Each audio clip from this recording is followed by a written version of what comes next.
નમસ્તે મિત્રો, આજના વિડીયોમાં આપ સૌનું હાર્દિક સ્વાગત છે।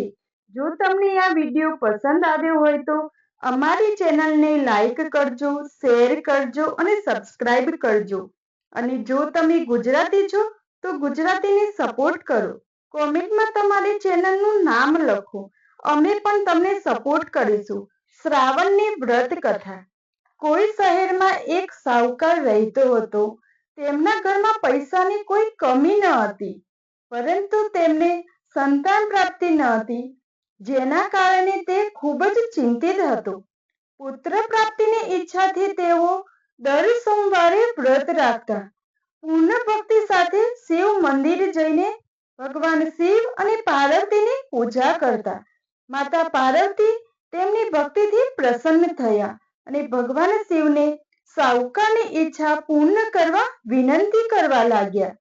પાર્વતીજીની ઈચ્છા સાંભળીને ભગવાન શિવે કહ્યું, હે પાર્વતી, આ જગતમાં દરેક જીવને તેના કર્મનું ફળ મળે છે અને તેના ભાગ્યમાં જે હોય તે ભોગવવું પડે છે, પરંતુ પાર્વતીજીએ તેમની ઈચ્છા પૂરી કરવા આગ્રહ કર્યો। માતા પાર્વતીના અનુરોધ પર ભગવાન શિવે સાહુકારને પુત્ર પ્રાપ્તિનું વરદાન આપ્યું, પણ સાથે કહ્યું કે આ બાળકની ઉંમર માત્ર 12 વર્ષની હશે। સાહુકાર માતા પાર્વતી અને ભગવાન શિવ વચ્ચેની વાતચીત સાંભળી રહ્યો હતો। આ સાંભળીને તે ન તો ખુશ થયો કે ન દુઃખી થયો। તેને પહેલાની જેમ ભગવાન શિવની પૂજા કરવાનું ચાલુ રાખ્યું। થોડા સમય પછી સાહુકારને પુત્રનો આશીર્વાદ મળ્યા। જ્યારે બાળક 11 વર્ષનો થયો ત્યારે તેને અભ્યાસ માટે કાશી મોકલવામાં આવ્યો। સાહુકારે પુત્રના મામાને બોલાવ્યા અને તેમને ઘણા પૈસા આપ્યા। કહ્યું કે તમે આ બાળકને કાશી વિદ્યા પ્રાપ્ત કરવા માટે લઈ જાઓ ને રસ્તામાં યજ્ઞ કર્યો। તમે જ્યાં પણ યજ્ઞનું આયોજન કરો ત્યાં બ્રાહ્મણોને ભોજન કરાવીને દક્ષિણા આપજો। મામા અને ભાણેજ બંને કાશી તરફ આગળ વધ્યા। યજ્ઞ કરી બ્રાહ્મણોને દાન આપ્યું।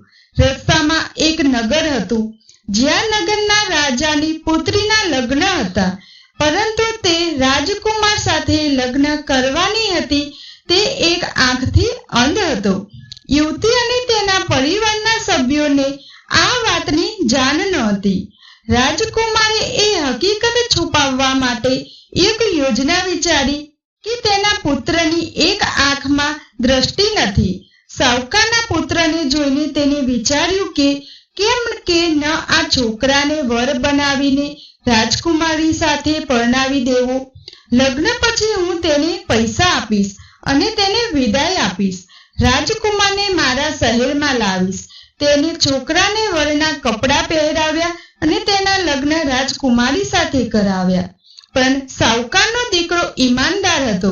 તક ઝડપીને તેને રાજકુમારીની ચુંદડી પર લખ્યું, તમે મારી સાથે લગ્ન કર્યા છે, પરંતુ જે રાજકુમાર સાથે તમને મોકલવામાં આવશે તે એક આંખવાળો છે। હું કાશી ભણવા જાઉં છું। રાજકુમારીએ ચુંદડી પર જે લખ્યું હતું તે તેના માતા પિતાને જણાવ્યું। રાજાએ તેની પુત્રીને વિદાય આપી ન હતી। બીજી બાજુ સાહુકારનો પુત્ર અને તેના મામા કાશી પહોંચ્યા। ત્યાં યજ્ઞ કર્યો। જે દિવસે છોકરો 12 વર્ષનો થયો તે દિવસે યજ્ઞ કરવામાં આવ્યો હતો। છોકરાએ તેના મામાને કહ્યું કે તેની તબિયત સારી નથી। મામાએ કહ્યું, તમે અંદર જઈને સૂઈ જાઓ। ભગવાન શિવના વરદાન મુજબ થોડી જ વારમાં બાળકનું અવસાન થયું। પોતાના મૃત ભાણેજને જોઈને તેના મામા શોક કરવા લાગ્યા। યોગાનુયોગ એ જ સમયે ભગવાન શિવ અને પાર્વતી ત્યાંથી પસાર થઈ રહ્યા હતા। પાર્વતીજીએ ભગવાનને કહ્યું, સ્વામી, તેમના રડવાનો અવાજ હું સહન કરી શકતી નથી। તમારી આ વ્યક્તિની વેદના દૂર કરવી જોઈએ।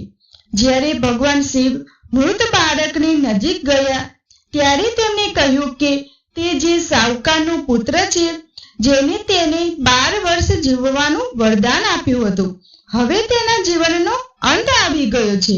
પરંતુ માતા પાર્વતીએ માતૃભાવથી અભિભૂત થઈ કહ્યું, હે મહાદેવ, કૃપા કરીને આ બાળકને વધુ આયુષ્ય આપો, નહીતર તેના વિયોગથી તેના માતા પિતા પણ યાતનામાં મૃત્યુ પામશે. માતા પાર્વતીની વિનંતી પર ભગવાન શિવે છોકરાને જીવતા રહેવાનું વરદાન આપ્યું. ભગવાન શિવની કૃપાથી તે છોકરો જીવતો થયો. ભણતર પૂરું કર્યું પછી છોકરો અને તેના મામા સાથે શહેર તરફ ગયો. બંને ચાલવા લાગ્યા અને એ જ શહેરમાં પહોંચ્યા જ્યાં તેમના લગ્ન થયા હતા. તેને તે શહેરમાં યજ્ઞનું આયોજન પણ કર્યું હતું. છોકરાના સસરાએ તેને ઓળખ્યો અને તેને મહેલમાં લઈ ગયા. તેનું મનોરંજન કર્યું અને તેની પુત્રીને વિદાય આપી. અહીં સાવકાર અને તેની પત્ની ભૂખ્યા અને તરસ્યા પોતાના પુત્રના આવવાની રાહ જોઈ રહ્યા હતા. બંનેએ પ્રતિજ્ઞા લીધી હતી કે જો તેમને તેમના પુત્રના મૃત્યુના સમાચાર મળશે તો તેઓ તેમના દેહનો ત્યાગ કરશે. પરંતુ તેમનો પુત્ર જીવિત છે તે સાંભળી તેઓ ખૂબ જ ખુશ થયા.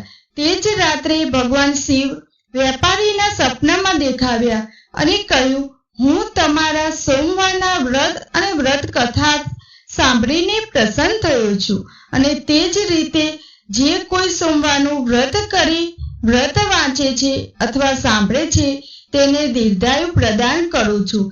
તેના બધા દુઃખ દૂર કરું છું. શ્રાવણ મહિનાની આવી અવનવી કથા સાંભળવા માટે અમારી ચેનલને સબસ્ક્રાઇબ કરજો. જય મહાદેવ.